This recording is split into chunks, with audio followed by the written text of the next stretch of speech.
Bismillahirrahmanirrahim. Assalamualaikum warahmatullahi wabarakatuh.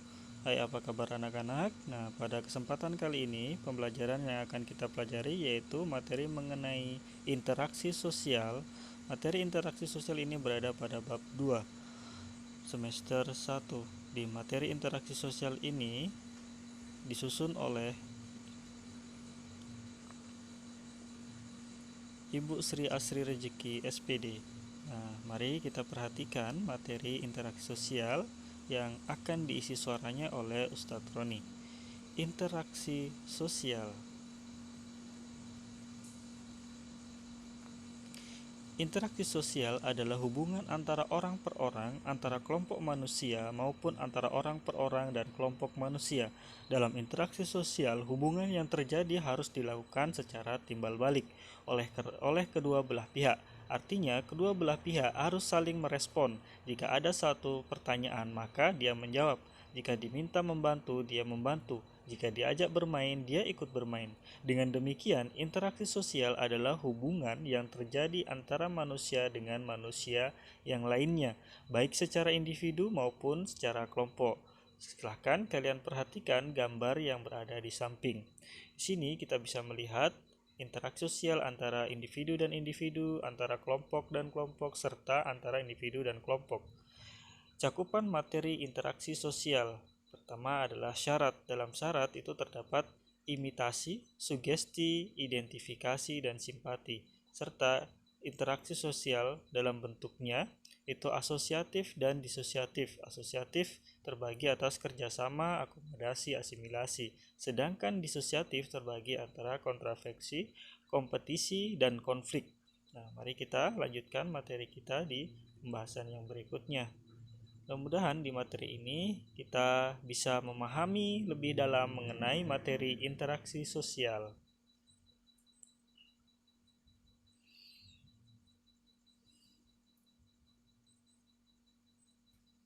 Syarat interaksi sosial. Proses interaksi sosial akan terjadi apabila di antara pihak yang berinteraksi melakukan kontak sosial dan komunikasi. Kontak sosial dan komunikasi sosial merupakan syarat terjadinya interaksi sosial. Tanpa adanya kedua syarat itu, interaksi sosial tidak akan terjadi. Melalui kontak dan komunikasi seseorang akan memberikan tafsiran pada pelaku orang lain atau perasaan-perasaan yang ingin disampaikan kepada orang lain. Jadi, dalam syarat interaksi sosial itu harus ada kontak sosial, di mana kontak ini adalah hubungan timbal balik antara satu orang dan orang lain. Sekarang, syarat interaksi sosial. Berlangsungnya suatu proses interaksi sosial dilaksanakan pada beberapa faktor, antara lain sebagai berikut. Yang pertama yaitu faktor imitasi, di mana faktor imitasi ini merupakan proses seseorang mencontoh orang lain atau kelompok. Contohnya, seorang anak perempuan bermain masak-masakan karena melihat ibunya pada saat memasak di dapur. Silakan perhatikan gambar di samping. Nah, ini gambar anak perempuan yang sedang melakukan masak-masakan karena dia terbiasa melihat ibunya yang sedang memasak. Kemudian, syarat interaksi sosial yang kedua yaitu faktor sugesti.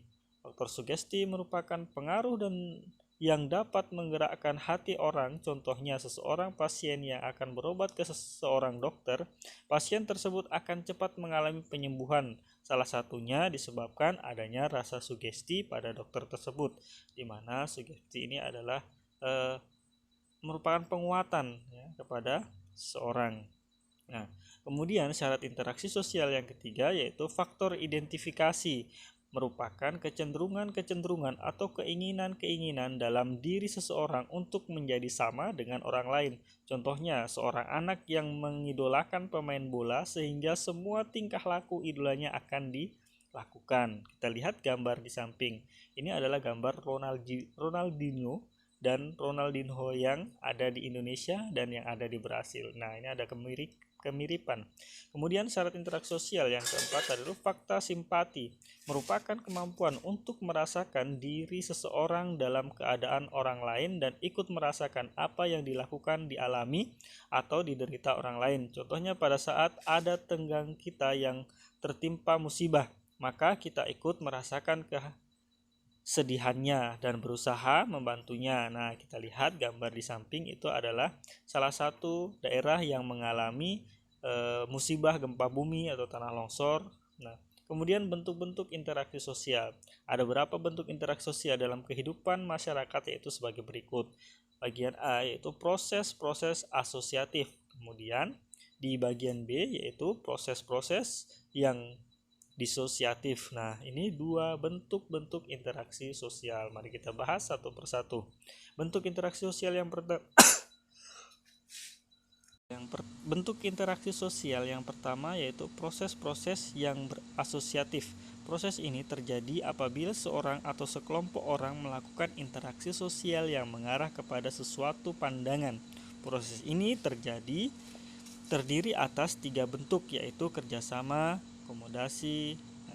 Kemudian bentuk-bentuk interaksi sosial yang pertama yaitu kerjasama. Kerjasama di sini dimaksud sebagai suatu usaha bersama antara orang per orang atau kelompok manusia untuk mencapai beberapa tujuan bersama. Bentuk kerjasama ini dalam masyarakat Indonesia dikenal dengan istilah gotong royong. Gotong royong pada dasarnya mencerminkan suatu interaksi sosial di masyarakat Indonesia dalam wujud kerjasama. Nah, kita perhatikan gambar di samping. Di sini itu gambar orang yang sedang bergotong royong untuk menyelesaikan masalah secara bersama. Kemudian bentuk-bentuk interaksi sosial bagian 2 yang termasuk dalam asosiatif yaitu akomodasi.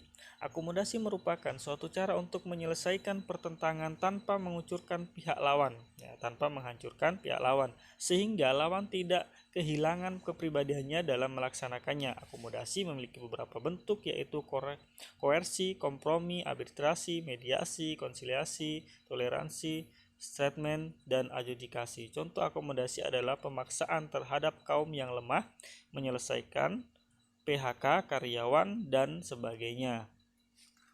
Nah, ini bentuk daripada akomodasi. Kemudian kita melanjut yang bagian 3, proses yang asosiatif bagian 3 yaitu asimilasi. Asimilasi merupakan cara-cara bersikap dan bertingkah laku dalam menghadapi beberapa perbedaan untuk mencapai kesatuan dalam pikiran dan tindakan. Proses asosiasi dapat dengan mudah terjadi melalui beberapa cara, antara lain dengan sikap toleransi, sikap saling menghargai orang lain dan kebudayaan, persamaan dalam unsur-unsur kebudayaan, serta perkawinan campuran. Contohnya adalah orang dari Tiongkok yang tinggal di Indonesia. Nah, mereka mengembangkan budayanya di Indonesia. Nah, ini asimilasi. Masih banyak lagi contoh-contoh yang lain. Sekarang kita masuk di bentuk-bentuk interaksi sosial. Proses-proses yang disosiatif.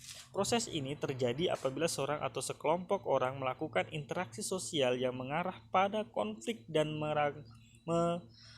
merenggangkan solidaritas kelompok. Proses ini terdiri atas 3 bentuk, yaitu kompetisi, kontroversi, dan pertentangan. Nah, mari kita bahas satu persatu bentuk interaksi sosial, yaitu proses disosiatif.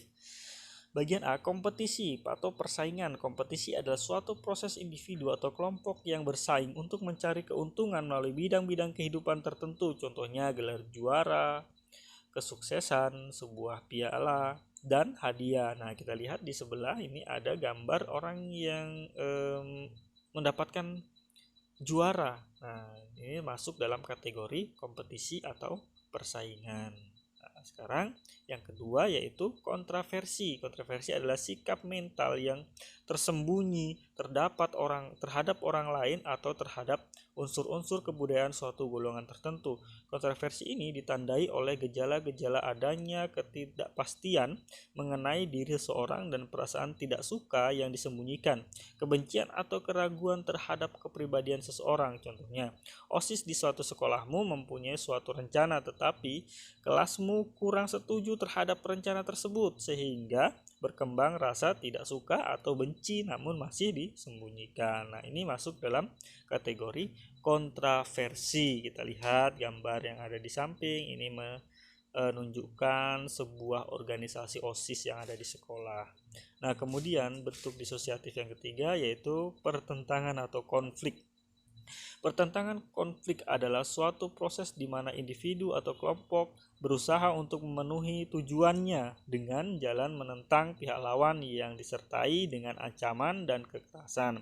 Pertentangan atau konflik disebabkan oleh antara lain perbedaan antara individu dan individu, perbedaan kebudayaan, perbedaan kepentingan, dan perubahan sosial. Contohnya perang antar negara untuk merebutkan wilayah, yang seperti yang terjadi baru-baru ini, yaitu di negara Azerbaijan dan Armenia.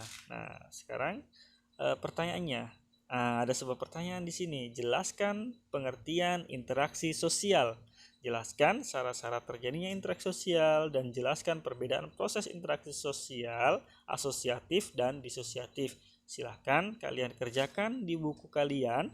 Kemudian setelah selesai pengerjaannya, kalian bisa foto hasil kerja kalian dan kirimkan ke WA Ustadz atau ke Google Classroom. Nah, demikian tadi mengenai materi interaksi sosial. Mudah-mudahan dengan materi ini ilmu dan pengetahuan kalian bisa bertambah dan semakin pintar. Terima kasih, semangat belajar dan selalu menjaga kesehatan. Wassalamualaikum warahmatullahi wabarakatuh.